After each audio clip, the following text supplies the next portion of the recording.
everyone. In today's video I'm going to do some background pages using my Brayer to spread the paint out.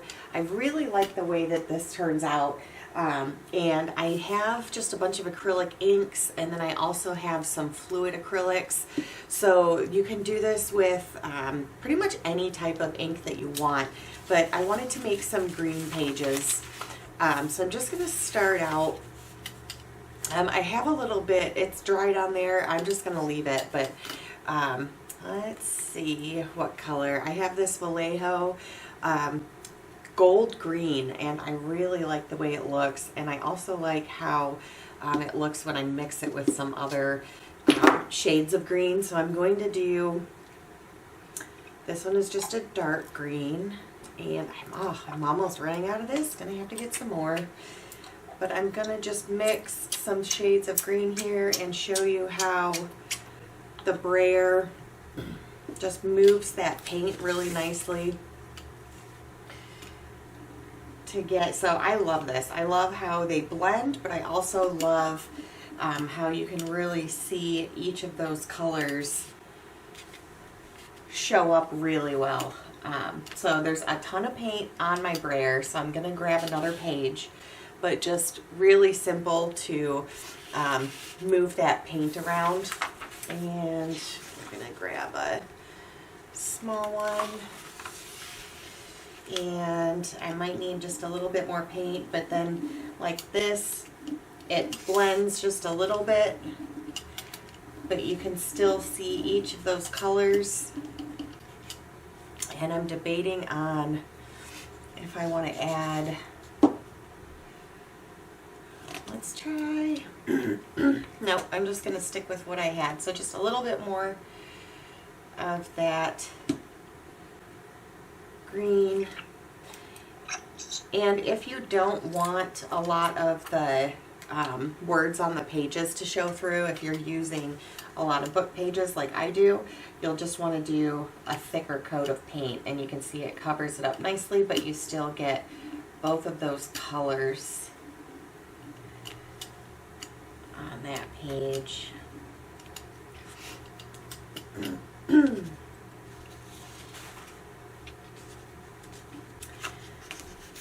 going to try another shade. Let's see what colors. I have this sap green,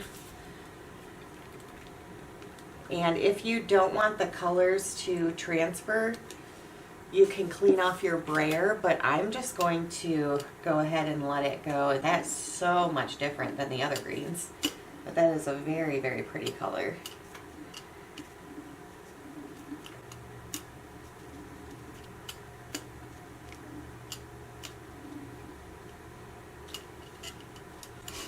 Okay.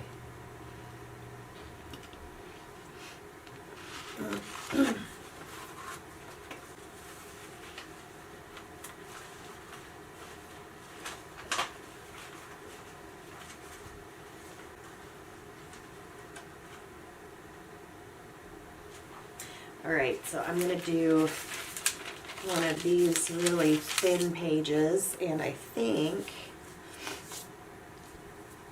I'm going to use a little bit of some cobalt teal and a little bit of my gold green.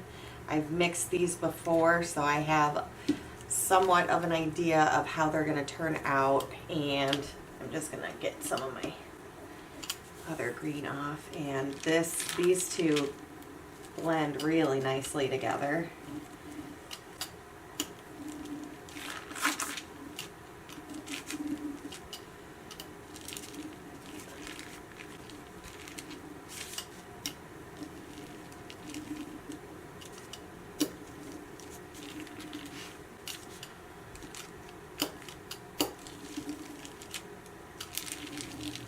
I think I want a little bit more of that teal.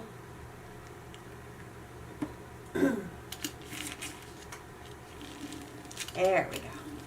And you could always wait and let your bottom layer dry and then add another layer on top. I've done that a few times, and you get some really awesome texture. So you could always let this dry and then add a completely different color and create just a really beautiful page.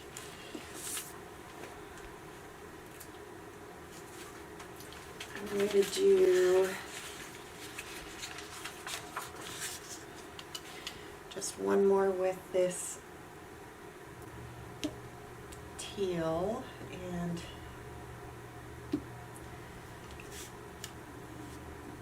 just love that.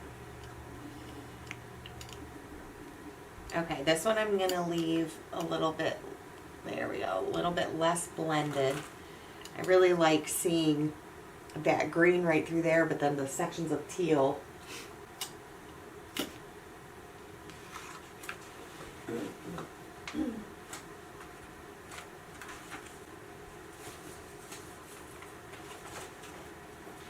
So I have a big sheet of paper. I just have this roll of paper and I wanted to use it up. So I cut up a bunch of pieces so that I can do larger backgrounds.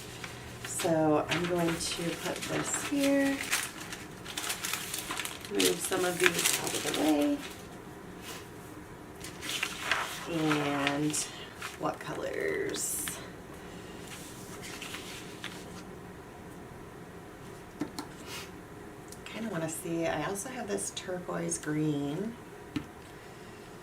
I'm wondering if I mix that, but I also have some white too, so we might lighten up one of these just a little bit.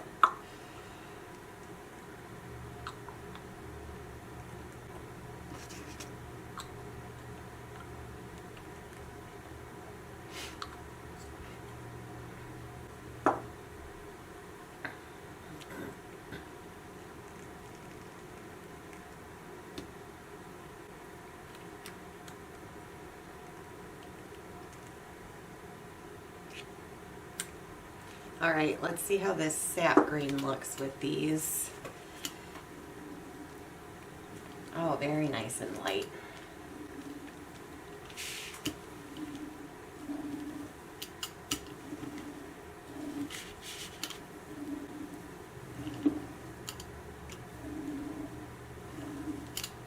I might actually add a little bit more of that sap green and blend it in a little bit. I want to go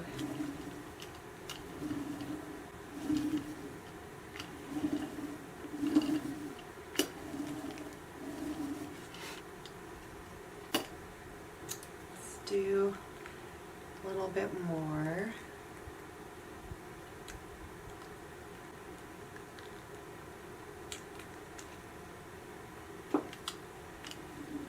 There we go. That's nice.